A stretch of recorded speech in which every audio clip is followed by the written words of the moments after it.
Piccadilly was just silly slang between me and the boys in my gang. So bona Travolta. Hello, I'm Dr. David Thackeray and welcome to the Sources and Skills module from Piccadilly to Wigan Pier. Now in this course we'll be looking at the cultural history and political history of Britain during the interwar years. Our sources mainly focus on the period from 1929 to 1937, which was the high point of the Depression, and we'll be looking at issues of class and unemployment during this time. But the course will also give us an opportunity to look at new cultural histories of race, gender and sexuality. And then in the final 2 weeks we'll be thinking about how memories of the interwar years have changed over time and how we have competing visions of these years. So we'll be looking at two sources. The first, an oral history which was produced in the 1980s called The Worst of Times. And then we'll be looking at the recent TV series Peaky Blinders, which is set in Birmingham just after the end of the First World War. So why is it worth studying the history of Britain during the interwar years? Well, I think in many ways the Great Depression was a really pivotal point in the shaping of modern British life. So the creation of the welfare state after 1945 is very much based on attempting to make sure that Britain will never experience the poverty of the 1930s. So the 1930s was often presented as the worst of times, which Britain should never go back to.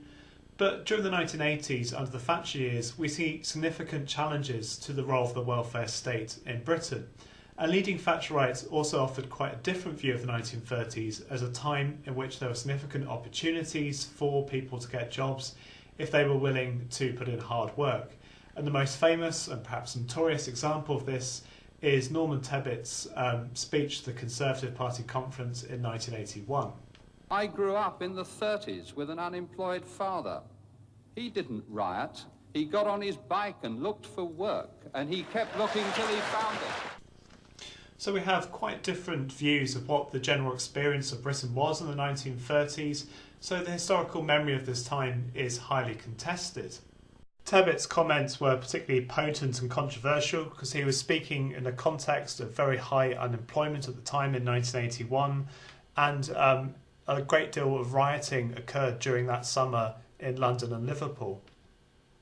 So our memory of the 1930s is very much going to be conditioned to some extent by our own interests and the times in which we live.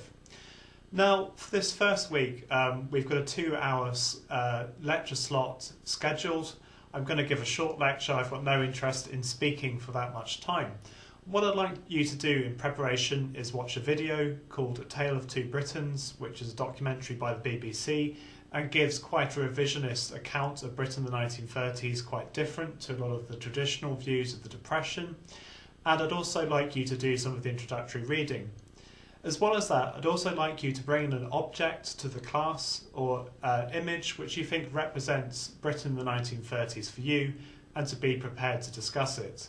I think the important aspect of this course is it's not about me lecturing to you, but it's us having a fruitful and good discussion of the variety of different sources that we look at each week.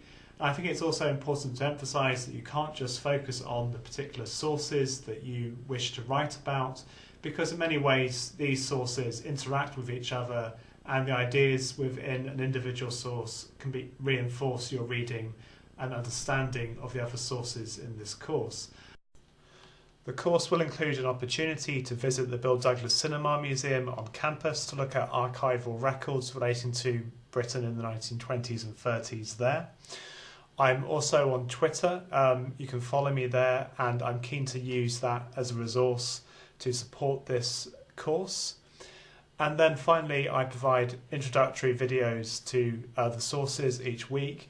These vary in length depending on how much I'd like to give away about the particular sources and also how much of an introduction I think we need to the particular excerpts that we look at in the course.